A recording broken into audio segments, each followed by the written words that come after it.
जगातल्या सर्व वडिलांचं मनोगत. अशी कशी लेक देवा माझ्या पोटी येते, नावही माझं ती इथेच ठेवून जाते. पहिला घास देवा ती माझ्याच कळून खाते, पहिलंच पाऊल सुद्धा ती माझाच हात धरून टाकते.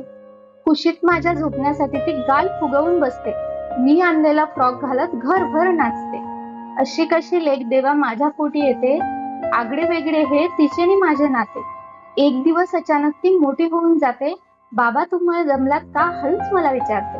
कळत नाही देवा मला असे कसे होते, कधी जागा बदलून ती माझीच आई होते. देव म्हणाला ऐक पोरा तुझे तिचे नाते, विश्वाच्या या साखळीची एकच कळी असते. तुझ्या अंगणातली धारा ही जीवनदानी होते, वाहती राहण्यासाठी गंगा सागराला मिळते. एक तरी मुलगी असावी मॅचिंग करताना बघावी, नटता नटता आईला तिने नात्यातली गंमत शिकवावी. एक तरी मुलगी असावी गालातल्या गालात हसावी, कधीतरी भावनेच्या भरात गळ्यात मिठी मारावी.